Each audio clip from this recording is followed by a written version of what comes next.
कोकणात पूर्वी लग्नाच्या पंक्तीला स्पेशल अशी चमचमीत आणि झणझणीत अशी काळ्या वाटाण्याची उसळ वाढली जायची आणि त्याच्यासोबत वडे असायचे.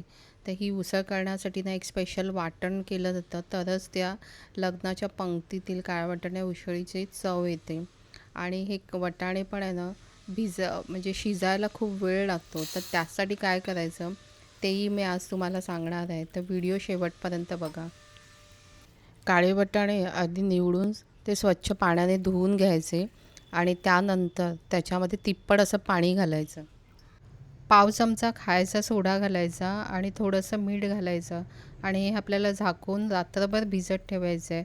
सोडा घातल्यामुळे वाटाणे छान फुगतात आणि मग ते लवकर म्हणजे शिजतात पण. तर इथे आता बघा दुसऱ्या दिवशी चांगले टम्म फुगलेले आहेत. तर आपल्याला पुन्हा हे धुवून स्वच्छ घ्यायचे आणि ह्याच्यामध्ये कधी कधी जुने असतील तर कडक वाटाणे असतील, काळे वाटाणे, ते काढून टाकायचे. इथे आता मी स्वच्छ धुवून घेतले. आता हे कुकरमध्ये घालून घेते आणि त्याच्यासोबत एक असा मोठा बटाटा मी मोठा चिरून घेतला आहे, कारण काळे वाटाणे शिजायला वेळ लागतात, तर त्यामुळे ते शिट्या जास्त घ्याव्या लागतात. आणि त्याच्यासोबत मी मोठ्या अशा टमॅटोचे एक मोठा टमॅटो चिरून घेतला आहे आणि त्याच्या पण फोडी मोठ्या केल्या. आता ह्याच्यामध्ये पाणी 2 मोठे कप इतकं पाणी घातलं आहे, थोडंसं मीठ घातलं आहे आणि कुकरचं झाकण लावून ह्याचा आपल्याला 5 शिट्या करून घ्यायच्या, कारण वाटाणे शिजायला थोडासा वेळ लागतो. त्यामुळे इथे कमीत कमी 5 शिट्या करायच्या. आता आपण कुकर थंड झालेला आहे आणि थंड झाल्यानंतर वाटाणे आधी शिजले काय बघायचे. तर वाटाणे शिजले की नंतरच पुढचं उसळ करायला घ्यायची. तर इथे छान बघा वाटाणे शिजलेले आहेत. ते सोडा घातल्यामुळे वाटाणे लवकर शिजले.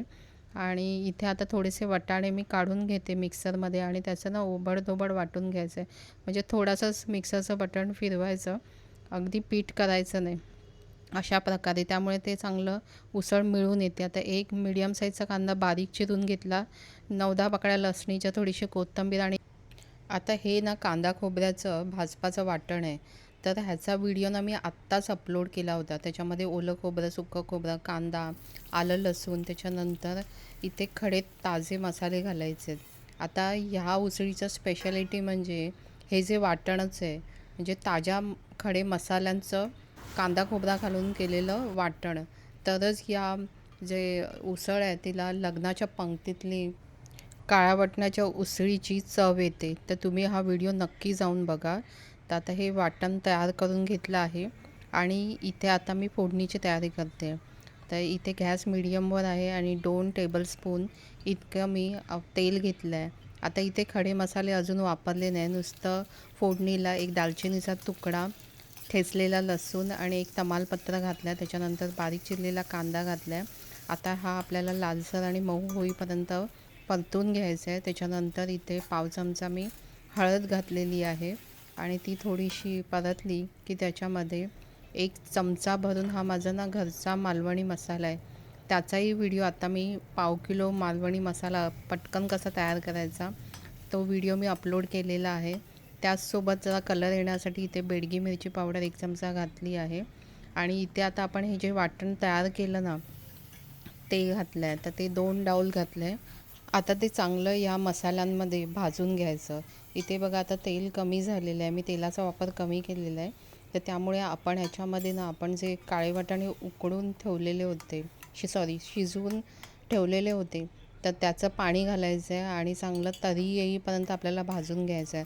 थोडा मला इथे मालवणी मसाला माझा कमी वाटला म्हणून मी अजून पाऊण चमचा इथे मालवणी मसाला घातला आहे आणि आपण जे ओबडधोबड काळे वाटाणे वाटून घेतले होते ते ह्याच्यामध्ये घातले आहे.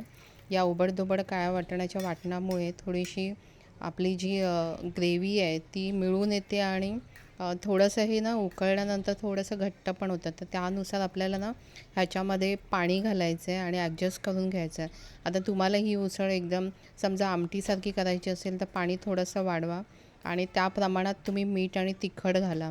तर मी आता थोडंसं मीठ कमी होतं म्हणून मीठ पण घालून घेतलं आणि बघा मध्यम गॅसवर ह्याला उकळी आणली आणि किती छान तरीदार अशी आपली लग्नाच्या पंक्तीतली काळ्या वाटाण्याची उसळ तयार झाली आहे. तर तुम्ही अशाप्रमाणे ही उसळ करून बघा.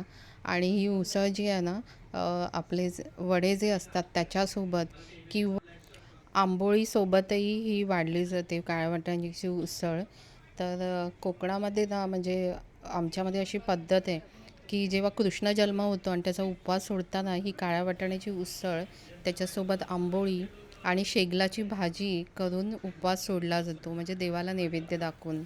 तुम्ही ही काळ्या वाटाण्याची उसळ करून बघा आणि कशी झाली ती मला कमेंट्स करून नक्की कळवा.